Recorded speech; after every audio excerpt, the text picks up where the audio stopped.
Hello again everybody, and welcome to another look at a project in development for DCS World. And this week I have this brand new screenshot of Tonopah Test Range Airfield that was provided by the developers. This is still work in progress, but it does show steps being taken to lay out the parking locations on the ramp and to add some appropriate facilities around the airfield. This may not have the notoriety of the Groom Lake facility with all the developmental testing and first flights that have taken place there, but in terms of appropriate locations to fly the aircraft that we have in DCS World out of, specifically the MiG-21 and the F-5 in an adversary role, this is the location to do it from. So what I'll do for the rest of this video is have a closer look at Tonopah Test Range Airfield and the history behind it, why it was built, what's been done there, and what kind of missions we can expect to fly out of there. And well, I'll start with the screenshot itself. This is taken from the north end of the airfield looking south, and right in front of us we can see the area known as the Canyon, these rows of hangars that were built in the early 80s to house the F-117 fleet, and in fact some of them still do house F-117s, just in various states of storage. And then looking to the south, beyond the control tower, we see the original hangars that were built in the late 70s for the Constant Peg program, and that's where I'll start because aggressor operations, particularly with the MiG-21, is what I would expect the focus to be in any upcoming DCS World campaigns or missions.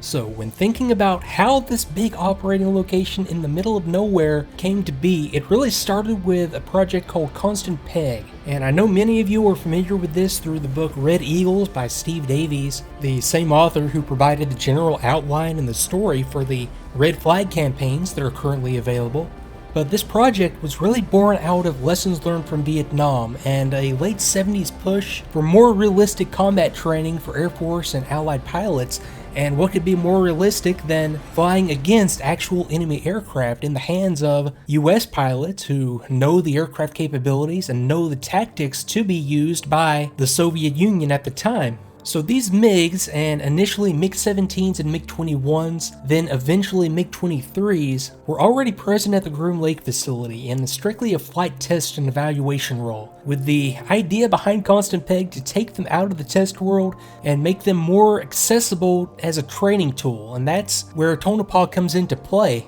A location was needed that was remote enough not to attract too much attention, but was still accessible to the airspace and the ranges, and Tonopah Test Range Airfield was selected as that location. All that was there originally is an airstrip with a turnaround point at the end used by the Department of Energy. They actually administer Tonopah Test Range. So the first order of business for Constant Peg when they moved in was to build some facilities down on the south end of the airfield. And this was originally just hangars in which to park the aircraft, other basic facilities off the ramp for component maintenance and fabrication of basic parts. These weren't aircraft where you could just go to the supply section and order a part. They had to make a lot of the stuff on site or contract out fabrication of more complex items. And then a place to live out of called the Man Camp, because a typical work week for these guys would be to fly in on a Monday, live and operate out of Tonopah through the week, and then fly back to their homes in Las Vegas for the weekend. Now there's obviously a lot more to the Tonopah Test Range Airfield than just the Constant Peg or the Red Eagles ramp down to the south, because they were really clever in the way that they did the funding for building up Tonopah. It wasn't just Constant Peg. They piggybacked a lot of this on the Senior Trend program, or the stand-up of the F-117s, and worked it so that the majority of the funding for the airfield, for the new runway, much of the additional ramp space, the terminal for flying personnel in and out of there, all came from the F-117s, who also, coincidentally at the same time, needed a place to bed down. But more on that later, because starting in 1977 and then going all the way through 1988, these MiGs would fly out of Tonopah and expose Allied pilots to the experience of seeing a MiG in person for the first time. The idea being to get that experience out of the way so that in the event that it does happen in the future, in a real-world environment, that initial shock has already worn off and you know what to expect because you've already been there in a training environment.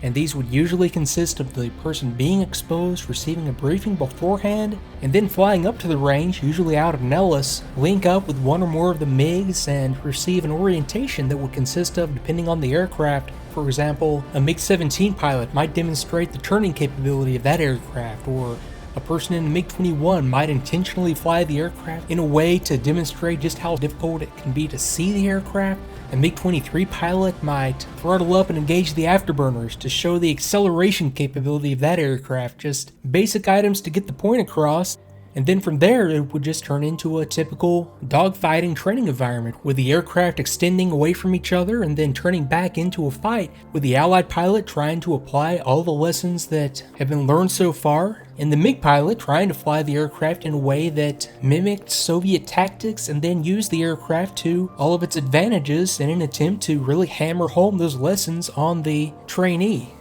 The other very typical scenario would be to have these MiGs flying as part of the red flag exercise as adversary aircraft. And if you've flown the red flag campaigns that are already in DCS world, the storyline there, albeit with MiG-29s and Sukhoi 27s, I'm sure is inspired directly from Constant Peg operations in support of the red flags. In fact, the project had ground control intercept GCI controllers assigned that for these types of exercises would vector MiGs onto the red flag strike packages using Soviet techniques and tactics in, again, a very realistic environment. So, like all good things, this did eventually come to an end, like I mentioned, in 1988, and it's kind of easy to see why. The MiG-21s and MiG-23s that would have been in use up until that point, the MiG-17s were phased out in the early 80s. These older style MiGs didn't really reflect the primary threat coming online at that point, with MiG-29s and Sukhoi 27s entering service. So the question of whether the funding that was required to maintain this sort of program and maintain it in secrecy, that's really the key here. It's much, much more expensive to run a program like this in secret than it is to run it in the open. The benefits in pilot training that came from this no longer justified the cost, and the program was shut down at that point.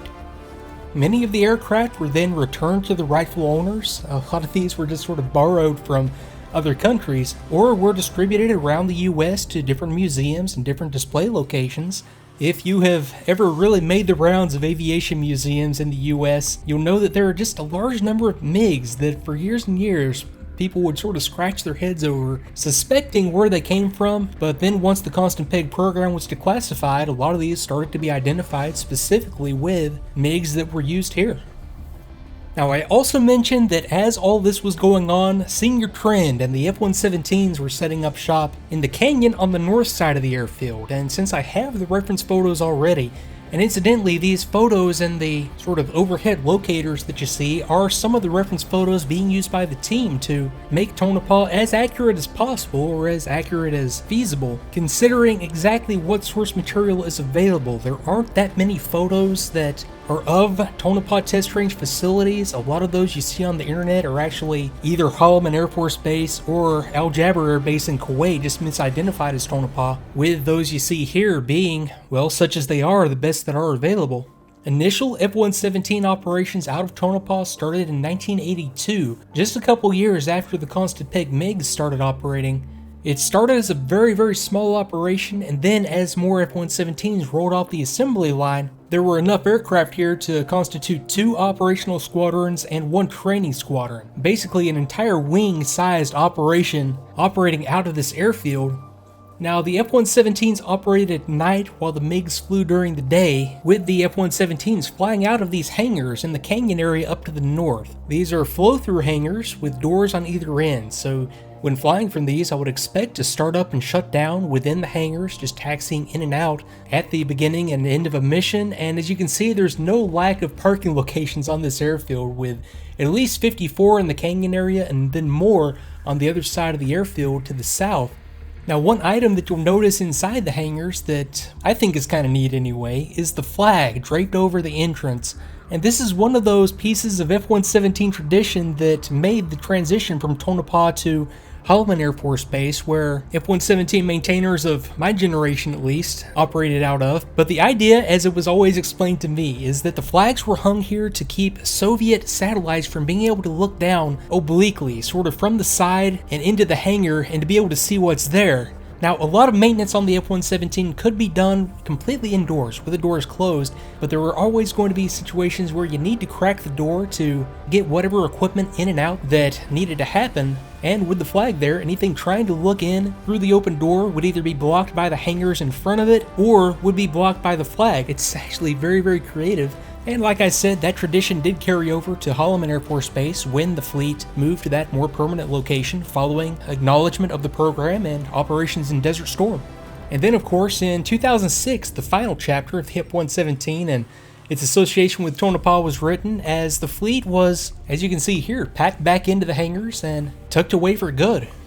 So this part of the airfield doesn't apply as directly as the southern end when it comes to operations that we're capable of in DCS world, and believe me, nothing would make me happier than to see an F-117 module come along. The discussion that always turns up whenever the possibility is brought up is that either A, the aircraft is too classified to be modeled, which is simply not the case, or B, that it just wouldn't be fun from a gameplay perspective, which again is mind-boggling to me as someone who remembers the gameplay from the old F-117 2.0 original flight sim. I can't imagine anything more fun than sneaking in and out of a target area in an F-117, but well, then again, I guess I am a little bit biased. But in either case, the Tonopah facilities that are there do give us a lot of opportunity to park and be creative with missions of any type flying out of Tonopah on the DCS world terrain. So folks, I'm going to wrap this one up here, and that's just a quick look at work in progress on Tonopah Test Range Airfield, and then some background on operations that were conducted out of there and how that could apply to modules and situations that we have within DCS world. So thanks again for watching, and I'll see you next time.